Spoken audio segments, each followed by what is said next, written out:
Welcome to my channel. তো আজকে আমি বানাবো কৃষ্ণর পাগড়ি।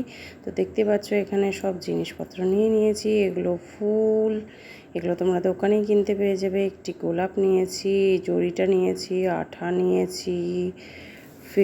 এই আঠাটা তুমি অন্য জড়ির কাজেও লাগাতে পারবে। এই একটা ফেভিকুইক নিয়েছি, আর এখানে নিয়েছি 3টে ফলস পাড় আর ফুলগুলো।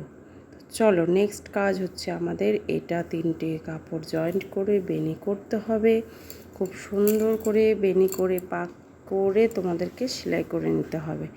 তারপরে লাগাতে হবে এই ফুলগুলো। একটা একটা করে ফেভিকুইক আঠা দিয়ে আস্তে আস্তে করে তোমরা লাগাবে। আর এই সরু জড়িটা দেখছো, যে সরু জড়িটা আমি লাগিয়েছি। তো এরপরে আসছে ফুল। চলো, ফুলগুলো এবার একটা একটা করে খুলে আমরা 3টে করে জয়েন্ট করে তারপরে একটা একটা ফুলের মধ্যে লাগাবো, শুধু সামনেটুকুটা। এবার তোমরা দেখতে পাচ্ছ আমার কাজ কমপ্লিট হয়ে গেছে। তোমরা কমেন্ট করো কেমন হয়েছে। তার সাথে একটা পালকও লাগাতে পারো, আমি পালকটা সেট করে দিয়েছি। তো কমেন্ট করো কেমন হয়েছে ভিডিওটা। Tata, bye bye.